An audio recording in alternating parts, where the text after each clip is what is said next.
This is I Love Black People Radio on HUR Voices, Sirius XM Channel 141. I Love Black People is more than a radio show. I Love Black People is a call from our ancestors to protect us from racial profiling all across the world. Go to iloveblackpeople.com and become a member today. Membership empowers you to live fearlessly and protect Black people globally from racism and xenophobia. Join us today and become a member of our global network with an online global green book with Black-owned and Black-friendly businesses to protect you and your community. Membership is free, and with you, we will become 10 million strong worldwide. I am because we are. And welcome to another amazing edition of I Love Black People. And we've been blessed to have a wonderful sister that's been so helpful and instrumental in so much of what we're doing and in so many levels and so many ways. And we just want to say thank you before we even introduce her. So y'all got a big treat today. We got our dear sister, good sister, Deirdre McIntyre. Welcome to I Love Black People, sister. Thank you, Sinclair. Thank you, Sinclair. We talk so much. You know, it was like when you asked me to come on the show, I was like, oh, yeah, I haven't come on the show. But, you know, I talk to you all the time, but I don't talk to your audience.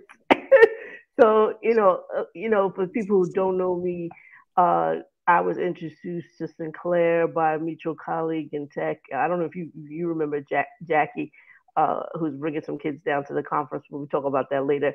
And my background is journalism, as well as front-end technology. I've worked in the journalism space, graduated with a journalism degree, thought that was going to be my calling, my vocation, even though my minor was ancient African history. In school, I was like, you know, I really want to write about current events. Having a firm grasp of history is great, but I want to move forward, talk about the wow of what people are doing contemporarily. And that kind of segued me into technology.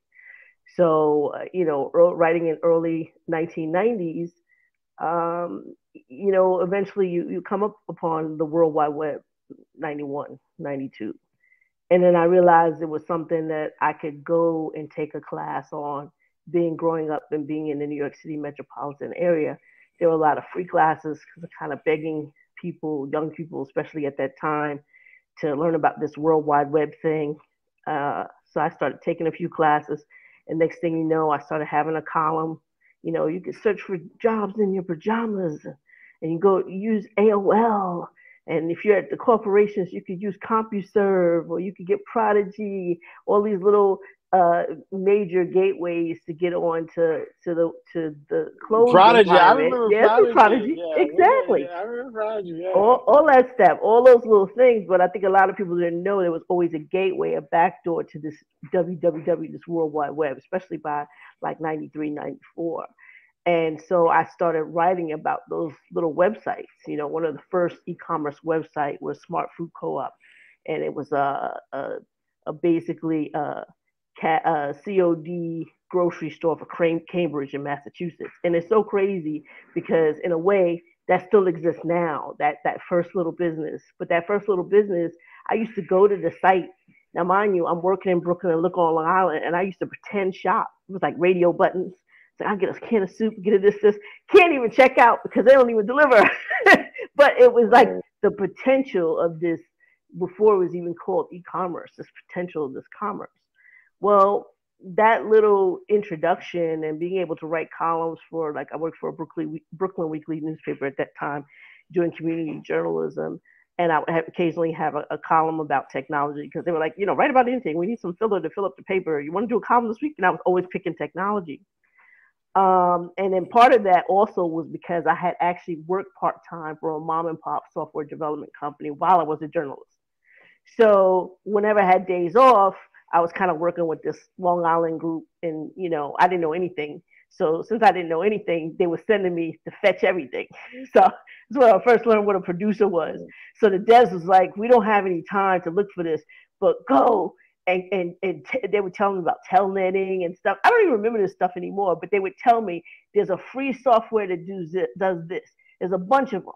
Just pick one and give it to me because I need to keep running this, but I'm going to put this little ingredient in, and it's going to get us to the next step. So that was my first introduction to open source software. It wasn't even called open source. It was like these college kids are doing these things and you can hop onto these different university servers and you can search for it.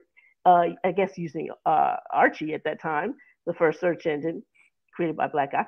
But anyway, we could use Wow, go ahead. this thing. Yeah, we can use a search engine, and you can find this free software, and then you can get it, and we can make this commercial product, right? So, long story short, I ended up having the opportunity to apply for New York Times. Had already written an article about searching for jobs in your pajamas, and you don't actually have to buy the New York Times. So New York Times Online was on AOL, and you could search the help wanted. And I ended up seeing this position for this startup, and they were looking for someone with a journalism background, editorial background, to basically clean up the site. And I went into Manhattan, and wires were hanging everywhere. It was on 21st Street between 5th and 6th Avenues. Later, what would come under where we were, like there was where I was at was a startup .com company, but underneath, the whole building was being kind of gutted. And underneath, after I would get that job, P. Diddy's restaurant would come, Justice, first restaurant he had that's named after his son. It was on the ground floor. But when I was there, I was like, ooh, this is, a stone throw from a club called CBGB's, kind of rundown area. Flatiron District is nothing like that now. It's like mini Midtown Manhattan or something. I wouldn't even recognize it. And I went there, and they were like, yeah, well, if you're familiar with AOL, you kind of have a sense of what we're trying to do, but we're doing it on the web. And the reason why we're doing it on the web is that you have a global audience, and they don't have to download software. All they have to do is get to us, and we can offer, ways for them to communicate with each other. So this is, before Facebook, before MySpace. You had GeoCities, and then you have the company that hired me, the Globe.com, and then you had a women's network called iVillage. iVillage wasn't far from us in the Flatiron District, I believe. I think I remember GeoCities. I'm trying to in my mind. GeoCities was probably about maybe a little bit before us, but not much. The Globe.com was two Cornell University startup founders. In fact, they would go back to, I would get hired in April, and they would go back up to Syracuse and graduate that August. So they hadn't even finished school. But, and we'll get to it in a minute, but the reason why I clamor about funding and funding founders being important in the Black community is because the switch that made me say yes was they were doubling my paltry journalism salary. It came with full dental. It came with health insurance. Came with 401k. And they already had $6 million in investments, and they still really didn't know exactly what direction they were going in. Wow. So that's the difference of funding and difference of learning as you go. You've got partly a good idea and partly a plan and partly a strategy, but more importantly, you got money.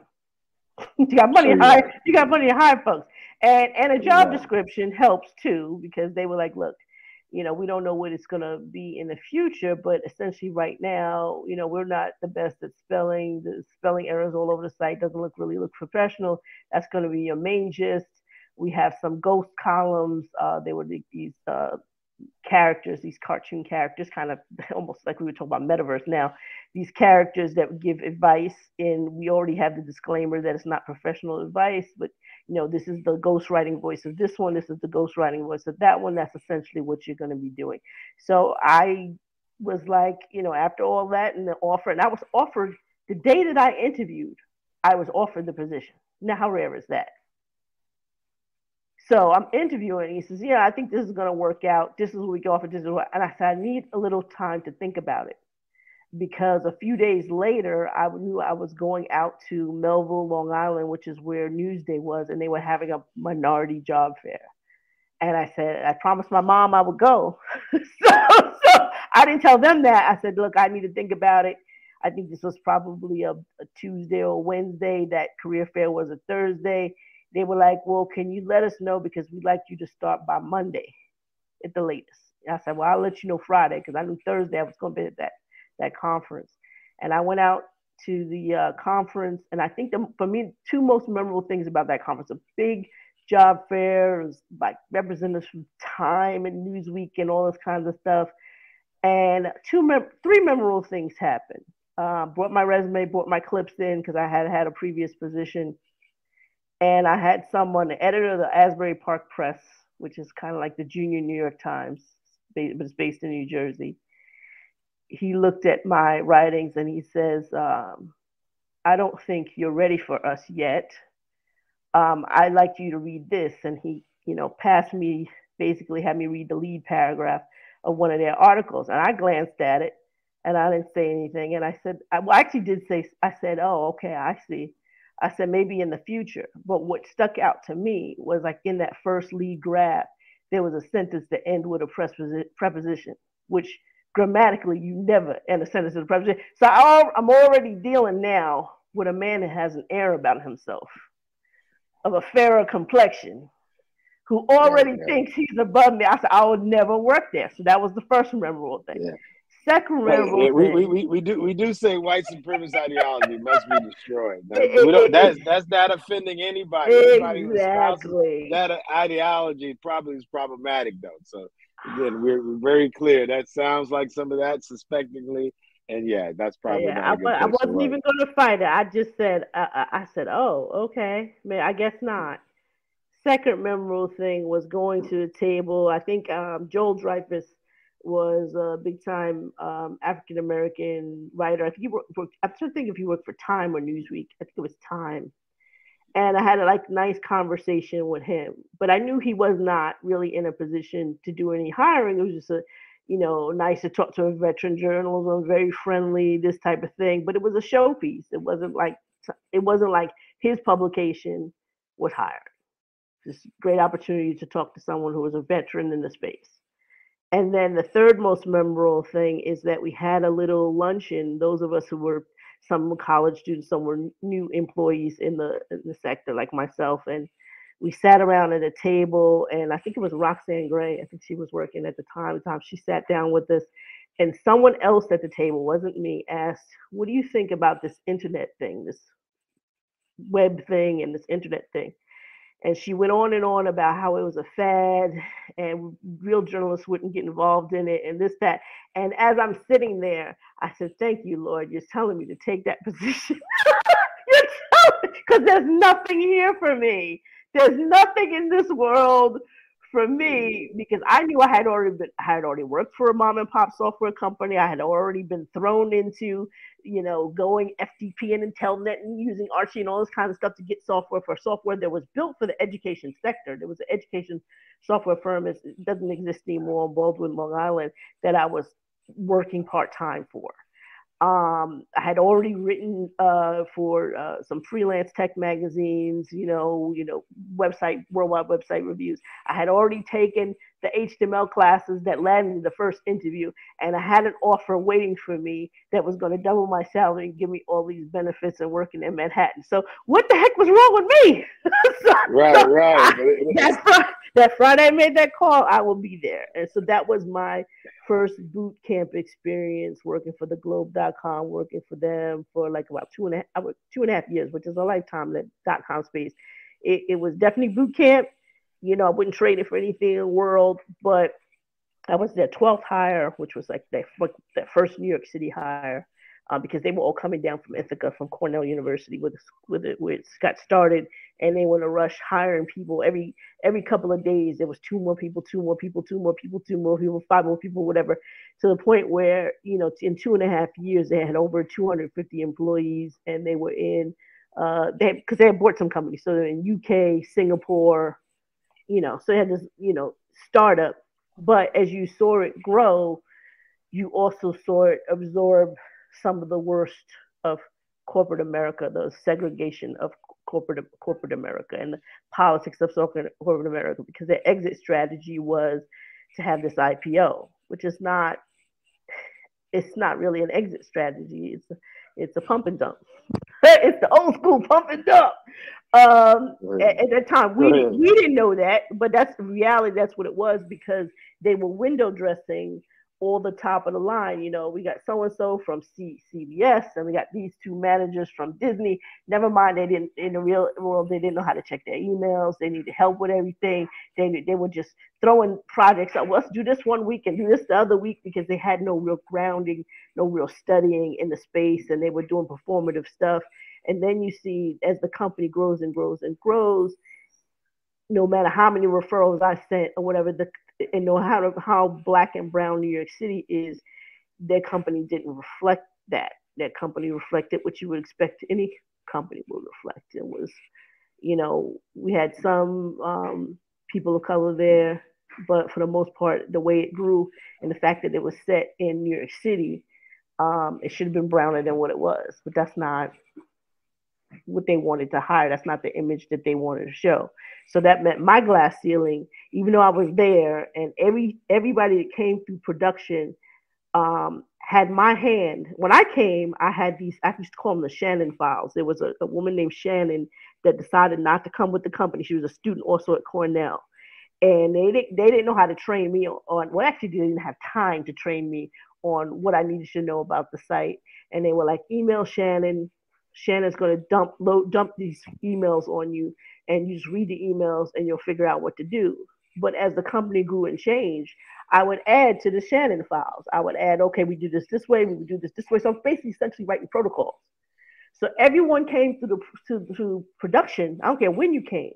You had some protocols that I had my hand on. It was Shannon and me, and then later other people. But in terms of the original people had their hand on showing people this is how you get here, this is how here, this is the best protocols to write this, whatever. It was coming through my hands as one of the New York City. So as the place grew, I think it was one time, they had a lot of managers that came in and out. And I remember saying, I want to, manage. And then they had one of the people that come from corporate America. One of the people couldn't check his email. He says, I'm going to, mind you, I was hired before there was an HR department. There was no HR guy because there was only no department. It was an HR person that they hired. So he says, I said, I want to vie. I noticed so-and-so just left. I want to vie for that management position. He said, well, you know what? I'm going to check with HR with your resume on file, and let's have a follow-up meeting. And I had that same thought that I had with the Asbury Park Press guy who said, read this lead. And I saw that, preposition of at the end of the sentence. I said, okay. And I said, here comes the BS. There's no resume on me on file. There was no HR. The dude offered me the position on the spot and gave me my resume back. But you got to check with HR. And let me see, because if it's genuine, you come back and say, Deidre, they couldn't find anything on you. Can you send me my resume? And then we'll follow it. That never happened. We had the follow-up meeting. The follow-up meeting was, well, Deidre, I looked at your resume and I really didn't see anything there that would say that you're ready for this management position at this time. And I said, okay. And they talk about today, they talk about code language. They talk about the kids today, they're quiet quitting. No, we quiet quit. I quiet quit then. Quiet quit. I did my job, but I ain't go so far. And I didn't really, do as much as I had been doing before. And I was quietly, looking around and trying to figure out what my next move was. I mean, they didn't know the difference. But, you already told me your expectation of me. But you know what? Sometimes things are supposed to happen for a reason. So by the time I really did turn in my resume, I had already, launched a website of my own, the Red Ibis brand that I have now. It was more public service. It was more helping Black people get into the .com world, that sort of thing, more than it was consulting and helping people with their website builds. But at that time is when I met some of the earliest Black people in the space. Omar Warshaw, who was, at that time advisor for Oprah Winfrey and founder of Black Planet. Bob Ponce, who's still my partner today, very quiet partner that works with Black people in cryptocurrency. The hacker John Lee. All of them came from my relationships of where I was working.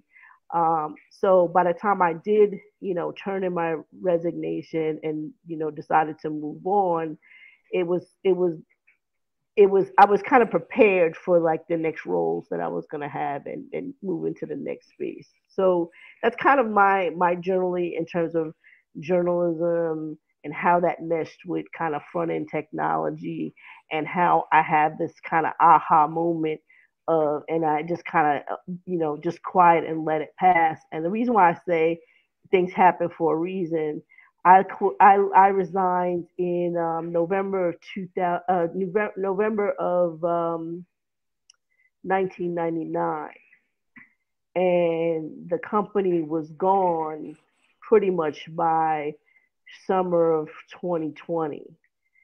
Um, I mean, sorry, 2000, 2000, and then you had 9/11 happen. But where we were at that time now was no longer, when I sent in my resignation, it was no longer at 21st Street to 5th and 6th. We had moved like two times. We had moved to one Penn Plaza because of temporary thing, and then we had moved to 120 Broadway. And 120 Broadway would have required me to go through the World Trade Center at around 9:45. So, so those of us who all worked, and it wasn't just me, it was a lot of the original people that were the company. If we do this way, we go in this direction, we'd be more sustainable. We know this because we're talking to the community, and it was young kids. They want to get together. They want to socialize. We could do cruise ships. Stop trying to sell them refrigerators just because the business development department landed the contract to sell them a refrigerator. They're not old enough to buy a refrigerator. They're 18, 19 years old. They don't care about that. If we had sustained it longer, we'd all been gone. But a lot of us have been gone at 9/11. So. Right. So humbly, praise God. Yeah. Tell me, so what happened to the company? Well, the Globe.com, it was a precursor to the Globe. It was precursor to Facebook, precursor to MySpace. So it was similar to GeoCities and let people make their own space. And you had threaded dialogues and so similar to eGroups was before Yahoo Groups, which was before. So we had groups, which is, I guess it's similar to Facebook groups and stuff. You had areas that people carved out, and we had live celebrity chats. I did produce a lot of live celebrity chats, so we have the celebrities call in because they didn't know anything about the internet, and we would like interview them over the phone, and we log in as them and somebody would type the response, and then somebody else would type the questions. So questions would come from my user base, like interactive stuff like that. And then we had contests. People were winning, Nintendos for a while, and then it went to PlayStations for a while. So we had drawings and all that kind of stuff, like basic community stuff. And then as it was growing, because like a lot of the original funders were like Michael Egan, the guy that owned Blockbuster, is older, and he also, I think he had his hand in the Miami Dolphins, and then Travelocity. So we had a lot of partnerships with all the companies he owned, Travelocity, all stuff like that, which Travelocity was fine, but some of the other ones didn't really mesh well with this young base. So the company started growing, but there was, they weren't really selling anything because the stuff that they tried to sell really just didn't fly over. They weren't selling stuff that was beyond the age of their demographic. So about the time that I was leaving, it was a good time to leave because we really weren't doing anything. We were getting paid to not really do anything, just kind of appear busy. So, because there was not much that the business, every once in a while business development was coming with something, but, for the most part, it just wasn't there. It was getting increasingly more crowded space. And then now you have MySpace in the picture. I think Facebook was coming shortly after. You definitely had, Omar also had launched the community. The motto is clean your own water. You just like managing your own money. Like managing your own Manage your own money, look, just like crypto. That's right. Hey, your own keys. Take care of your own keys. That's right. But look, they're going to have to get you live in person at Howard University, September 22nd to 24th. Absolutely. And the Black Blockchain Summit, and go to blackblockchainsummit.com. Thank you, Deidre. You're amazing. I mean, it's so much. We could probably have 8 shows and you still be scratching on services. But just thank you. Anything, how they can get in contact with you directly in your programs? Yeah, they can touch base with me on LinkedIn. You can tell I've been on LinkedIn for a while. It's linkedin.com/N and my first name, Deidra. That's when you know you've been somewhere a long time, when you're able to grasp one name, like Janet Jackson, something Janet. But yeah, LinkedIn is usually the best way to connect with me. Otherwise, you can join our group, Black People in Cryptocurrency, and just tag me. Some people do that. Either way, get my attention. Or you can go to our website, Black People in Cryptocurrency, and fill out the form. I'm a little slow with that because I've got a lot of spam and stuff that I got to address coming through that form. But one of those three ways is a good way to contact me. Well, awesome. Well, thank you, Sister Deirdre. And I always end it with I am because we are, and I definitely am me because of you. Thank you, good sister. Appreciate you. Appreciate you. Thank you.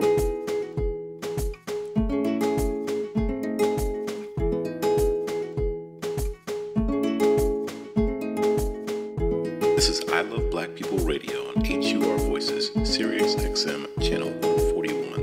I Love Black People is more than a radio show.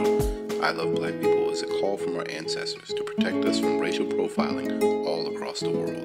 Go to iloveblackpeople.com and become a member today. Membership empowers you to live fearlessly and protect Black people globally from racism and xenophobia.